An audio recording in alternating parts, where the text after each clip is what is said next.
ఇగో ఓసారి ఇటు చూడుర్రాయ ఏం నడుస్తుందో సమజైందా? ఒకరి మీద ఒకరు తన్నుకునుడు, గుద్దుకునుడు. చూస్తేనేమో టీడీపీ మీటింగ్ లెక్కున్నది. టీడీపీ మీటింగ్ అంటే అందరు ఆ పార్టోలే ఉంటారు. మరి వాళ్ళ దాంట్లో వాళ్ళకు కలిపి ఎందుకు పుట్టిందో ఏమో! తెనాలి ఎమ్మెల్యే సీటు గురించట ఈ కొట్లాట. మాజీ మంత్రి ఆలపాటి రాజేంద్ర ప్రసాద్ సారు తెనాలి టికెట్ మీద చానా రోజుల సందే గురిపెట్టుకొనున్నాడు. అయితే నడిమిట్ల టీడీపీ, జనసేన పొత్తు ఓకే అవుడుతోని పవన్ కళ్యాణ్ సార్ తెనాలి టికెట్‌ను ఆయన రైట్ హ్యాండ్ నాదెండ్ల మనోహర్‌కి ఇస్తున్నట్టు అనౌన్స్‌మెంట్ చేసిండు. అయితే దీని మీద ఆలపాటి సార్ అలిగి ఇంట్లో కూర్చున్నాడట.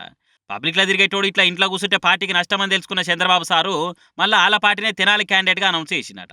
నాదెండ్ల సార్‌ను రాజ్యసభకు పంపుదామని ఒప్పించిండట. పవనాల్ సారైతే ఒప్పుకుండట గాని, నాదెండ్ల సార్ నాకొద్దీ రాజ్యసభ అని మొండికేసి తెనాలినే టికానా పెట్టిండట. ఇప్పటికే కార్యకర్తలకు, లీడర్లకు అందుబాటులో ఉంటున్నట్టు ఇండికేషన్ ఇచ్చిండట. ఆయనతోని నాకేందని ఒక దిక్కు ఆలపాటి రాజేంద్ర ప్రసాద్ సార్ పాదయాత్ర చేసుకుంటా పబ్లిక్‌లో కనిపిస్తుండట.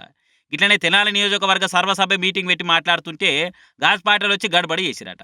ఏమో పొత్తులు పెట్టుకొని ఎలక్షన్‌లకు పోయేటోళ్ళు ఇట్లా కొట్టుకుంటే, తన్నుకుంటే ఏడైతది కథ?